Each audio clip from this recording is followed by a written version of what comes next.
नमस्कार, ताज़ा खबरों के साथ मैं हूं सुखवीर। आप देख रहे हैं आपका अपना चैनल भिवानी हलचल। आइए एक नजर डालते हैं अब तक की न्यूज हेडलाइंस पर।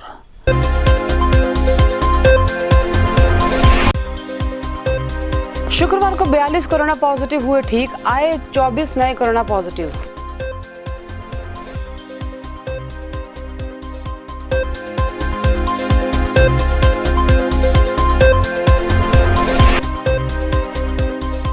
सेवा सप्ताह के तहत दिखाई गई लघु फिल्म, प्रधानमंत्री जी के जीवन पर डाला गया प्रकाश।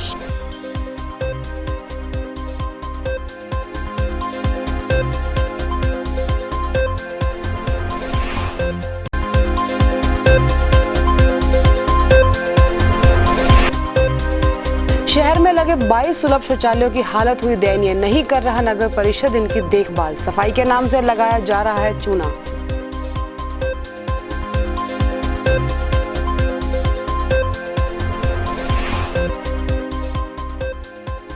नुक्कड़ नाटक के माध्यम से कलाकारों ने कोरोना महामारी के प्रति किया लोगों को जागरूक।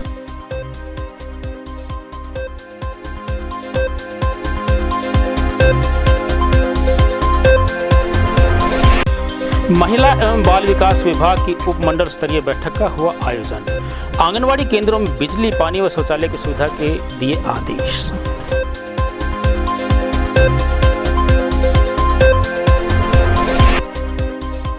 भारतीय ज्योतिष विज्ञान के अनुसार 18 सितंबर से शुरू होगा अधिमास, वर्जित रहेंगे इस दौरान मांगलिक कार्य।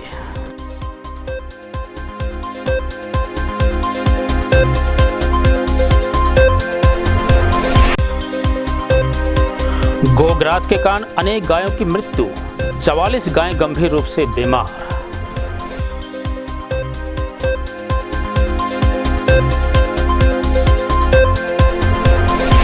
और खबरें विस्तार से।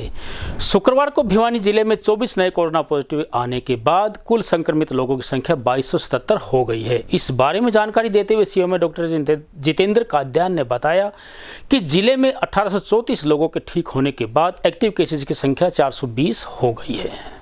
जिले में शुक्रवार को 24 नए कोरोना पॉजिटिव केस सामने आए, जिनमें से 2 नया बाजार नीम चौक भिवानी से, 1 हरिपुर पालुआ से, 2 सेक्टर 13 से, 2 बीआर कॉलोनी भिवानी, 1 पुराना हाउसिंग बोर्ड, 2 जैन चौक, 2 मस्तों वाली गली, 2 कृष्णा कॉलोनी, 1 जगत कॉलोनी, 1 देवसर, 1 जुई, 1 गांव तिगड़ाना से, 2 खरकखुर से, 2 जीएच भिवानी से, 1 सिवानी से और 1 उत्तम नगर भिवानी से हैं। अब तक जिले में कुल 2277 कोरोना पॉजिटिव हो चुके हैं, जिनमें से 1834 ठीक हो चुके हैं। अब जिले में कोरोना के 420 एक्टिव केस हैं। खबर लिखे जाने तक शुक्रवार को जिले से 800 सैंपल लिए जा चुके हैं और शुक्रवार को 42 कोरोना पॉजिटिव ठीक भी हुए। शुक्रवार को स्थानीय पंचायत भवन में माननीय प्रधानमंत्री नरेंद्र मोदी के जीवन पर आधारित लघु फिल्म दिखाई गई। उनके जन्मदिन के उपलक्ष्य में मनाए जा रहे सेवा सप्ताह कार्यक्रम के तहत लघु फिल्म आओ जीते को भिवानी के अनेक कार्यकर्ताओं ने देखा। देश के प्रधानमंत्री श्री नरेंद्र मोदी जी के जन्म दिवस के उपलक्ष्य में मनाए जा रहे सेवा सप्ताह के दौरान आज स्थानीय पंचायत भवन में लघु फिल्म दिखाई गई। आओ जीते नामक इस फिल्म में मोदी जी की जीवनचर्या पर प्रकाश डाला गया और उनके जीवन के विभिन्न पहलुओं से पार्टी कार्यकर्ताओं को अवगत कराया गया। इस दौरान भारतीय जनता पार्टी के अनेक कार्यकर्ता वहां मौजूद रहे। वहीं नगर के विधायक सहित जिला अध्यक्ष भी वहां खास तौर से उपस्थित रहे। इस दौरान उपस्थित पार्टी पदाधिकारियों का कहना था कि मोदी जी के जीवन के अनेक पहलुओं को दिखाकर पार्टी कार्यकर्ताओं को भी प्रेरित किया गया, जिससे कि वे आम जन में जाकर देशभक्ति की भावना तो जगाएंगे ही, वहीं स्वच्छता के प्रति और प्रकृति के प्रति भी लोगों को जागरूक कर पाएंगे। मोदी जी के जन्म दिवस के उपलक्ष्य में एक वेबिनार का यहाँ आयोजन किया है और उसमें हमारे सभी साथी जो काम में लगे भी हैं 4 दिन से, कोई सफाई अभियान में, कोई थैले बांटने में, कोई दवाई बांटने में, इसी प्रकार से सब कार्य जो चल रहे हैं जो पूरे ज़िले में पूरे क्रम पे आज हम मोदी जी के जो आह्वान उन्होंने किया है उसको लेकर आगे बढ़ रहे हैं और हमारी सरकार केंद्र की भी और प्रदेश की भी इन सब मामलों को लेकर आगे बढ़ रही है। और जो कार्यक्रम अभी 1 हफ्ता का चल रहा है उसमें हम 1-2 दिन और बढ़ा के भिवानी क्षेत्र के लिए हम कुछ ना कुछ काम और करके दिखाएं। इससे हमारी पार्टी का भी ग्राफ बढ़ेगा और जो विचार हैं श्रीमान नरेंद्र मोदी जी के वो पूरे स्तर पे इस तरह पूरे विदेशों में देशों में हैवी है कि उसको सारे लोग आजकल अपना मानने लगे हैं। पूरे देश भर में भारतीय जनता पार्टी के जो नेता हैं, जिनके नेतृत्व में सारा देश आज चल रहा है, माननीय नरेंद्र मोदी जी के जो है जीवन दर्शन के बारे में, उनकी जो है जीवन पद्धति के बारे में आज ये वेबिनार है नरेंद्र मोदी व्यक्तित्व एवं कर्तृत्व, उसके माध्यम से हम सभी जो अंदर ये जो बैठे हैं, इनके अलावा लगभग 5,000 लोग आज हमारे भिवानी में भी इस वेबिनार से जुड़े हैं, जिसमें हमने अभी एक छोटी सी फिल्म भी उनकी दिखाई, चलो जीते हैं। असल में उसका उद्देश्य है चलो दूसरों के लिए जीते हैं। उसके नाते से नरेंद्र मोदी के व्यक्तित्व के अनेकों आयाम हैं। वो देश प्रेमी हैं, वो प्रकृति प्रेमी हैं, वो स्वच्छता प्रेमी हैं। उनके अलग अलग जो उनके जो भाव हैं, उनके जो व्यक्तित्व की श्रेष्ठताएं हैं, उनके बारे में हम इस बारे में बता। माननीय पंजाब एवं हरियाणा हाईकोर्ट के आदेशानुसार जिला विधिक सेवा प्राधिकरण सचिव एवं मुख्य न्यायिक दंडाधिकारी शिखा के निर्देशन में शुक्रवार को ई लोक अदालत का आयोजन किया गया। अदालत का शुभारंभ जस्टिस राजीव शर्मा ने डिजिटल प्लेटफॉर्म पर किया। शुक्रवार को प्रदेश भर में पहली बार ई लोक अदालत का आयोजन किया गया। माननीय पंजाब हरियाणा हाईकोर्ट के निर्देशानुसार आयोजित इस अदालत के बारे में अधिक जानकारी देते हुए जिला विधिक सेवा प्राधिकरण के सचिव व मुख्य न्यायिक दंडाधिकारी शिखा ने बताया कि इस ई लोक अदालत के जरिए लोगों ने घर बैठकर ही ऐप के माध्यम से अपने मामलों की सुनवाई कराई और इसके लिए 10 बेंच बनाए गए हैं। इस ई लोक अदालत का शुभारंभ जस्टिस राजीव शर्मा ने डिजिटल प्लेटफॉर्म पर ही किया। कोरोना के चलते इस ई लोक अदालत का निर्णय लिया गया है। अधिक जानकारी देते हुए उन्होंने बताया कि ग्रामीण अंचल में जहां टेक्नोलॉजी नहीं है या लोगों के पास एंड्रॉयड फ़ोन नहीं है, उनके लिए जिला विधिक सेवा प्राधिकरण के फ्रंट ऑफिस में ही पूरी व्यवस्था भी की गई है ताकि वे भी इस दौरान भाग ले सके। जो कि माननीय पंजाब हरियाणा हाईकोर्ट के निर्देशानुसार ये ई लोक अदालत लगाई जा रही है। आज honourable mister justice Rajiv Sharma, जो कि एग्जीक्यूटिव चेयरमैन हालसा हैं, उन्होंने इस ई लोक अदालत का इनॉग्रेशन डिजिटल प्लेटफॉर्म के माध्यम से किया है और आज हमारे यहाँ करीबन 10 बेंच लोग ई लोक अदालत में बने हैं, जिसमें कि सब डिविजन्स भी इंक्लूडेड हैं और डिजिटल प्लेटफॉर्म के माध्यम से ही केसेस की सुनवाई की जा रही है, जिसमें कि पार्टीज़ और एडवोकेट साहिबान मोबाइल के थ्रू, ऐप के थ्रू ही कोर्ट से कनेक्ट हो रहे हैं। इस प्रकार की लोक अदालत से देखिए, पहले भी लोक अदालत लगती रही हैं जो कि फ़िज़िकल मीन से लगती थी, तो लोग आते थे, अपने केसेस की सुनवाई करवाते थे।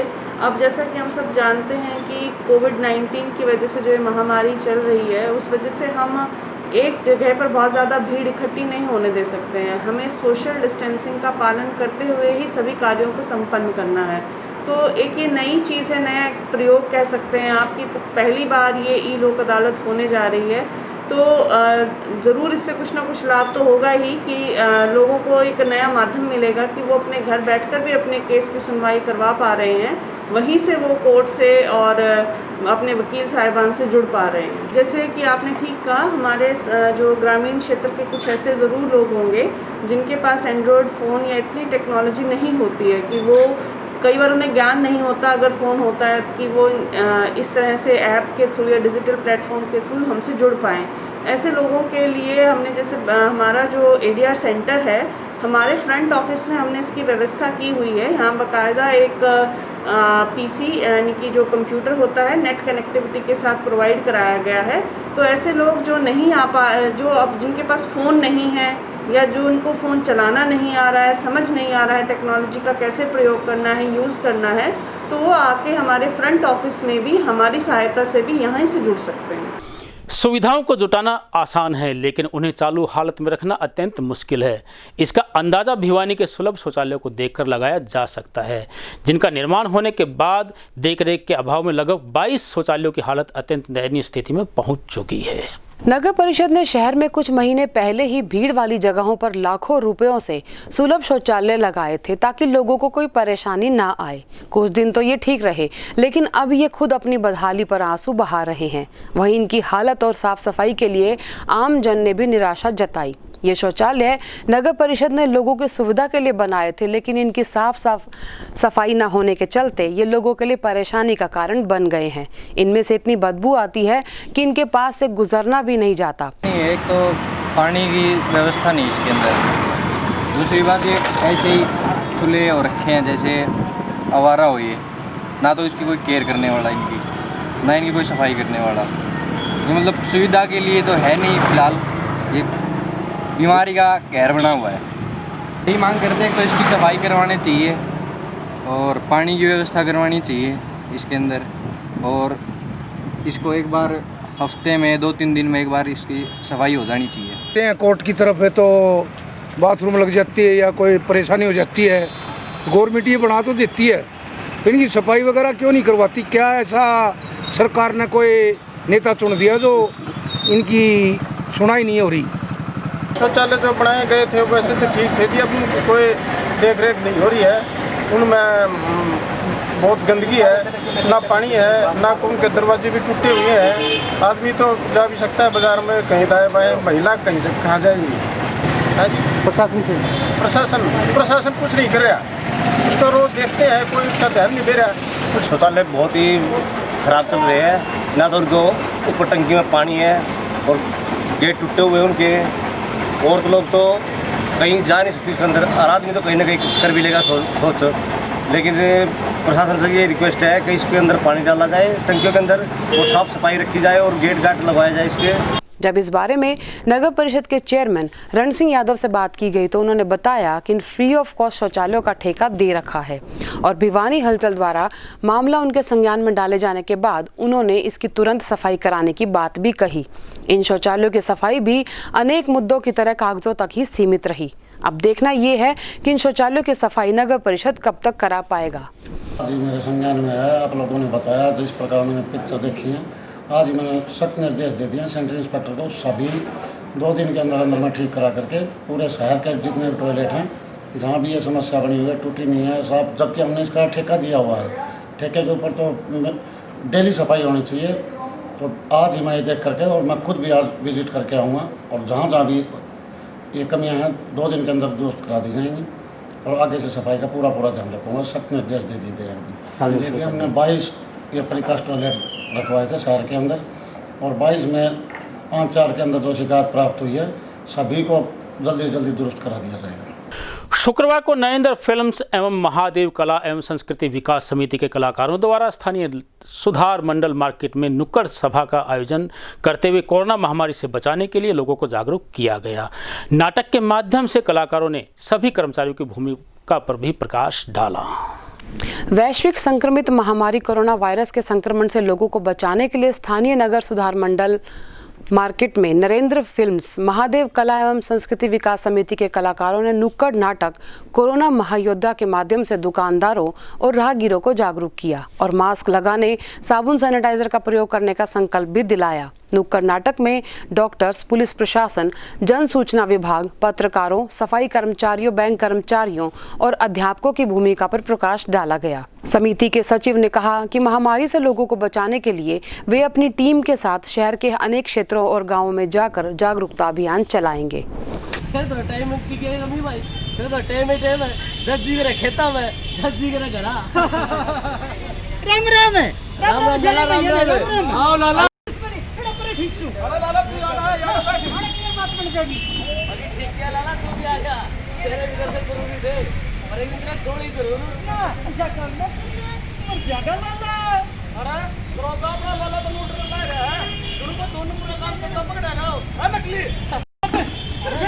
मजाक कर रहा हूँ, ऐसे कैसे मरने देंगे तेरे को?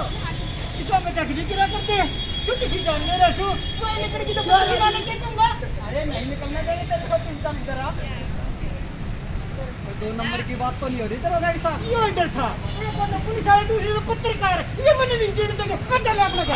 लाला तू चला गया तो टाइम पास कैसे होगा हमारा? क्या मतलब टाइम पास मत करी, मैं बाकी ला कुछ अरे मेरा कहने का मतलब है भाईचारा में उठना बैठना खत्म हो जाएगा। अच्छा नु बैठी आजा घर बैठ भाई। हां भाई होटल है रामवीर भाई, उसका ताजा कर ले यार, कितने दिन बाद सभी इकट्ठा जिक्र कर रहे हैं। हां मेरे पास भी वीडियो ऑफिस से फोन आया था, उन्होंने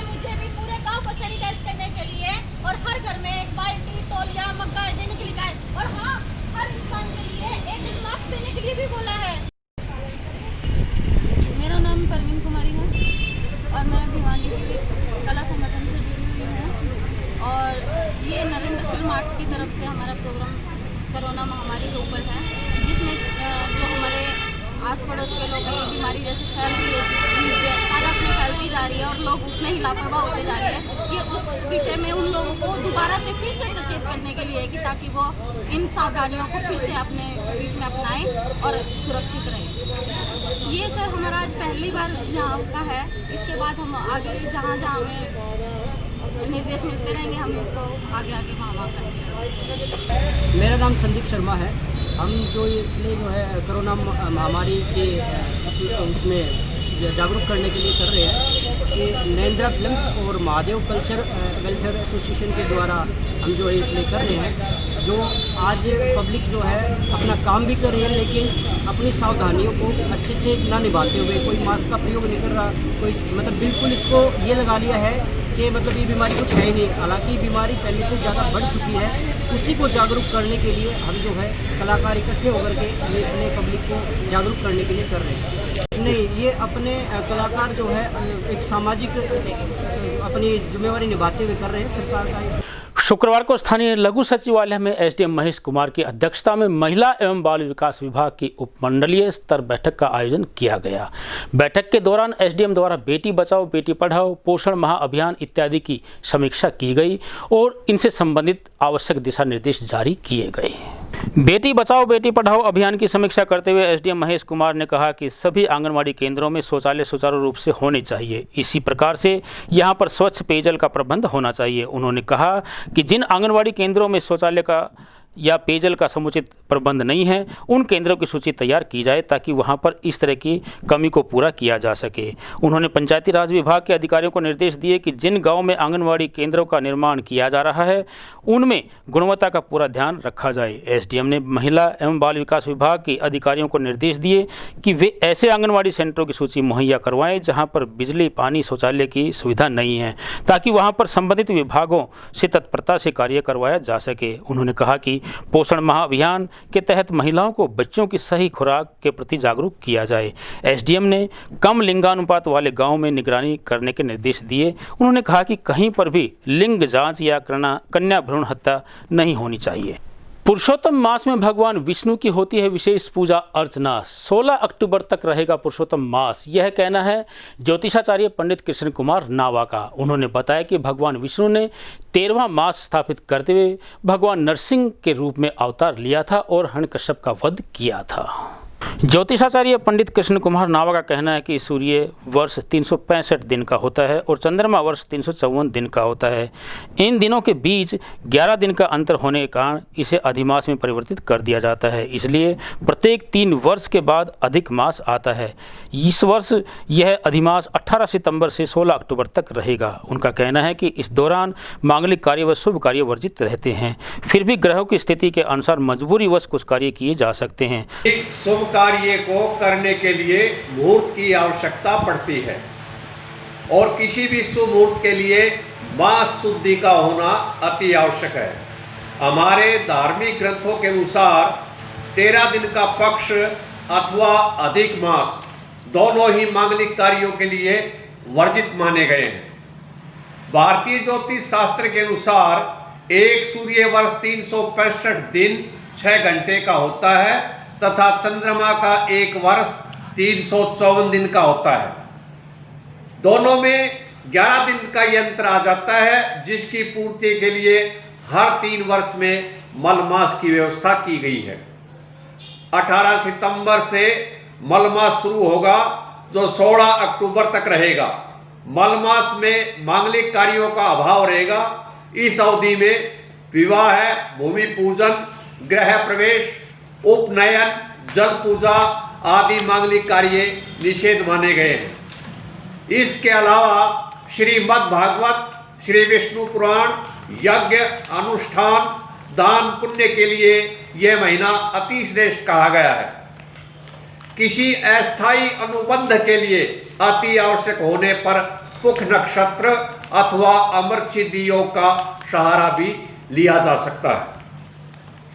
एक पौराणिक मान्यता अनुसार हिरण्यकशिपु ने वरदान प्राप्त किया था कि मैं 12 महीनों में किसी मास में मेरी मृत्यु न हो, न मैं दिन में मरूं और न रात में। इस पर भगवान विष्णु ने नरसिंह का अवतार धारण कर हिरण्यकशिपु को मारकर उसका उद्धार किया। इसलिए अधिक मास हुआ। यानी अधिक मास की गणना इसलिए नहीं होती कि ये सूर्य की संक्रांति के अभाव में आता है। जिस महीने में भगवान ने नरसिंह का अवतार लिया था उस समय अधिक मास था। मलमास को पुरुषोत्तम मास भी कहा जाता है क्योंकि इस माह में भगवान विष्णु की उपासना विशेष फलदायी मानी गई है। शास्त्रों में उल्लेख मिलता है कि अधिक मास में दान पुण्य का महत्व बहुत कहा गया है, अतः इस महीने में यथाशक्ति दान देना चाहिए। मल मास में कांस्य पात्र में डालकर 33 माल कुएं दान करने का विधान भी उत्तम फलों का देने वाला कहा गया है। अमावस्या के दिन गोवंश को अधिक मात्रा में ग्रास देने के कारण अनेक गायों की मृत्यु हो गई है, जिसके विरोध में शुक्रवार को गोरक्षा दल के अध्यक्ष संजय परमार की अध्यक्षता में अपना धरना शुरू कर दिया गया है। उन्होंने बताया कि जागरूक करने के बावजूद भी लोग उनकी बातों को नहीं मान रहे हैं, जो कि पाप के भागीदार बन रहे हैं। इस अमावस्या को भी गोवंश को अत्यधिक मात्रा में गोग्रास देने के कारण 44 गाय अधिक गंभीर रूप से बीमार हो गई हैं, जिनमें से 10 गायों की मृत्यु भी हो चुकी हैं और बाकी जीवन और मौत के संघर्ष में जूझ रही हैं। हर साल की तरह से इस तरह की मौतों के कारण अब की बार भी गोरक्षा दल ने फिर से इन गायों की मृतदेह के साथ गौशाला में धरना शुरू कर दिया है। गौ सेवक चाहते हैं कि इन मौतों की जवाबदेही तय हो, जो हर साल किसी न किसी रूप में इन अमावस्या के दिनों में इन हिंदुओं द्वारा अत्यधिक मात्रा में गोग्रास देने के कारण से गाय बीमार हो जाती हैं और मृत्यु भी हो जाती हैं। जबकि इस विषय में गोरक्षा दल के द्वारा पिछले कई दिनों से और कई सालों से यह प्रचार किया जाता रहा है कि इनको तली हुई चीज़ें और अन्य प्रकार के पदार्थ अधिक मात्रा में नहीं दिए जाएं, लेकिन फिर भी लोग मानते नहीं हैं और रोड पर खड़ी गाय को यह गोग्रास दे देते हैं। अब की बार तो उपायुक्त महोदय ने भी आदेश जारी किया था कि रोड पर खड़ी गाय को कोई भी व्यक्ति गोग्रास नहीं देगा, लेकिन फिर भी उनके आदेशों की अवहेलना की गई और प्रशासन द्वारा पुख्ता इंतजाम नहीं किए गए, जिसकी वजह से अब की बार फिर से गोवंश की भयंकर हानि हुई है। देखिए, ये एक इंसान है भाई साहब, ये अपनी माओस के अंदर है ना, गोवंश के लिए देखिए रोटियाँ पूरियाँ बिल्कुल नहीं लाए और ये चारा लेके आए हैं। आप चारा लेके आए हो? जी जी। आप पूरी रोटियाँ निकलाते गए हो? नहीं, बिल्कुल। मावस के दिन देखिए कितनी बड़े, क्या नाम आपका? मेरा नाम मनीष मिगलानी है। मनीष मिगलानी जी के देखो कितनी अच्छी सोच है। गाय के लिए चारा बना होता है, ये चारा नहीं डालते लोग और ये रोटियाँ पूरियाँ। अब ये देखिए, ये माता जी कितनी थाली भर के लिए आई और ये देखिए चारा ले गए।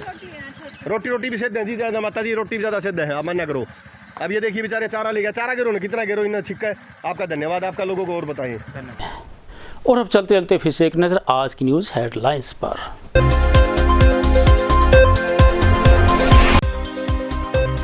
शुक्रवार को 42 कोरोना पॉजिटिव हुए ठीक, आए 24 नए कोरोना पॉजिटिव।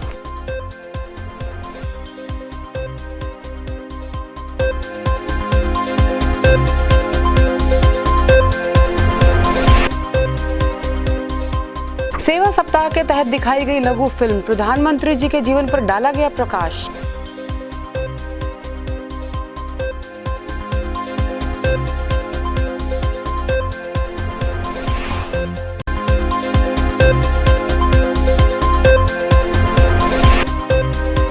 शहर में लगे 22 सुलभ शौचालयों की हालत हुई दयनीय, नहीं कर रहा नगर परिषद इनकी देखभाल, सफाई के नाम से लगाया जा रहा है चूना।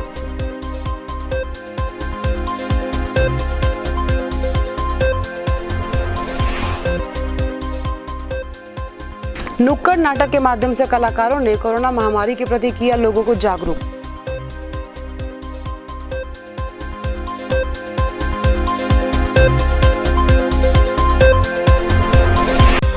महिला एवं बाल विकास विभाग की उपमंडल स्तरीय बैठक का हुआ आयोजन। आंगनवाड़ी केंद्रों में बिजली, पानी व शौचालय की सुविधा के दिए आदेश।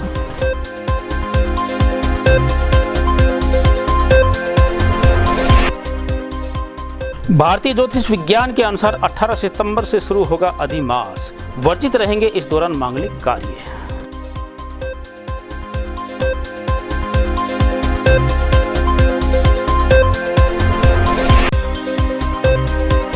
गोग्रास के कारण अनेक गायों की मृत्यु, 44 गायें गंभीर रूप से बीमार।